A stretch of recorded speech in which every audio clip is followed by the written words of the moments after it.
नमस्ते दोस्तों, स्वागत है आप सभी का मेरे इस YouTube चैनल पर। आपको पता ही है, मैं आप बीती या फिर अपने सब्सक्राइबर की आप बीती कहानियां लेकर आता हूं जो कि एकदम सच्ची घटना पर आधारित होती हैं। तो आज जो मैं कहानी लेकर आया हूँ, ये एक आसाम के पुराने पेड़ के ऊपर है जिस पर रहा करते थे जिन। लेकिन ये बात मेरे सब्सक्राइबर को नहीं पता थी। वो हमेशा से शहर में रहा था, लेकिन छुट्टियां बिताने हमेशा अपने गाँव जाया करता था।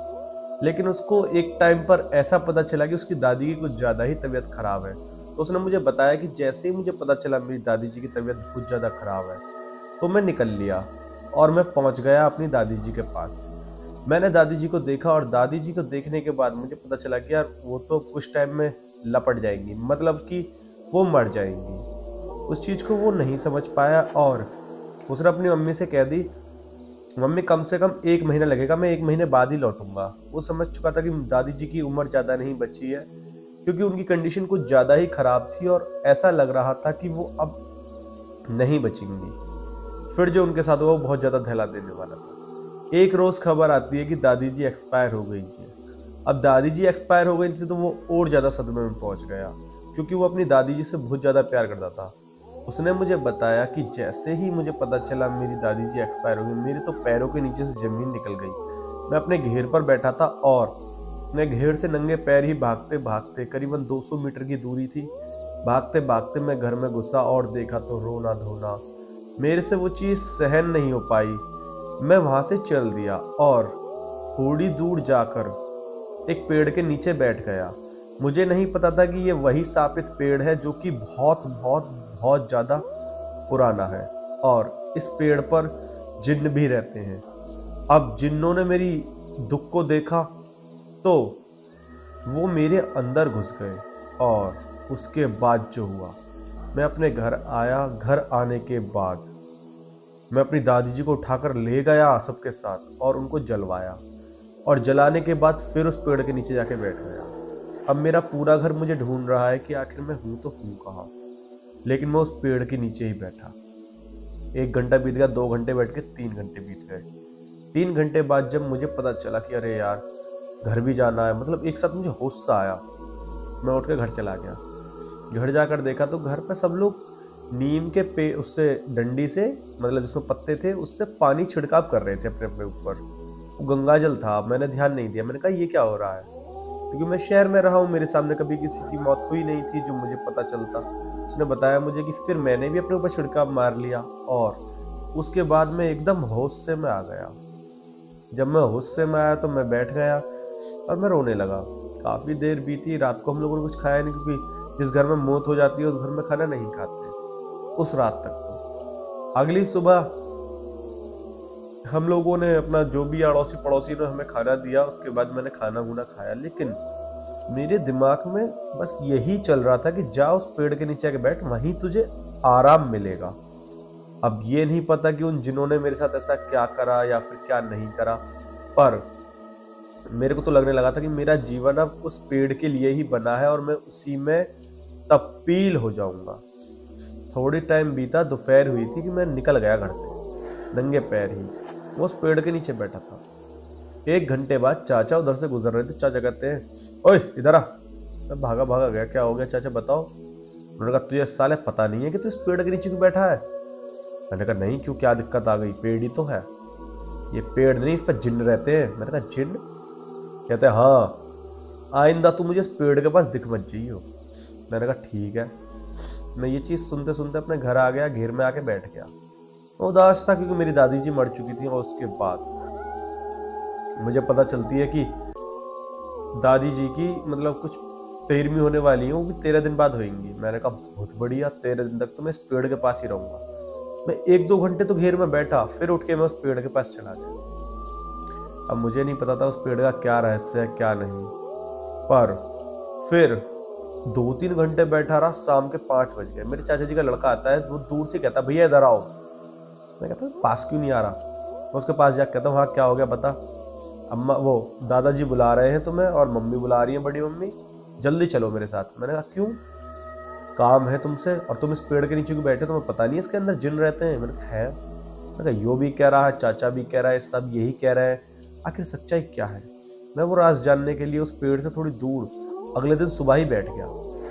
मैंने देखा मेरे सामने करीबन 20 लोग उस रोड से गुजरे, पर उस पेड़ के पास कोई नहीं गुजरा, सब दूरी से गुजरते थे। जहां तक उस पेड़ की परछाई पड़ रही थी धूप के अकॉर्डिंग, उस परछाई को क्रॉस करके ही जाते थे लोग वहां। मैं उस चीज को देख के डर गया और सहम गया। मैं अपने घर आ गया।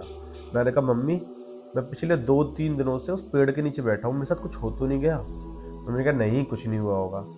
मैंने कहा पता नहीं मम्मी, मुझे अजीब से विचार आ रहे हैं, बस मेरा मन मोहित हो रहा है उस पेड़ की तरफ। अब मम्मी ये चीज सुनने के बाद तो सहम सी जाती। मम्मी ने कहा अच्छा चल मैं कुछ करती हूँ। वहां मेरी दादी जी के मरे का दुख, यहाँ मेरे को अजीब सा फील होना। फिर अगली सुबह मैंने किसी को कुछ नहीं बताया और मैं जाकर उस पेड़ के नीचे बैठ गया। पूरे गांव में सब लोग मुझे ढूंढ रहे हैं भाई, मैं किसी को नहीं मिल रहा, क्योंकि गांव के जस्ट किनारे पर था वो, और अब सब लोग अंदर ढूंढ रहे हैं। फिर सबको पता चलता है कि मैं पेड़ के नीचे बैठा हूँ। सब आते हैं, मम्मी डंडी लेकर आती है, उन्होंने मेरी टांग में एक साथ खींच के डंडी मारी और मुझे खिचड़ कर ले गई। चल यहाँ से।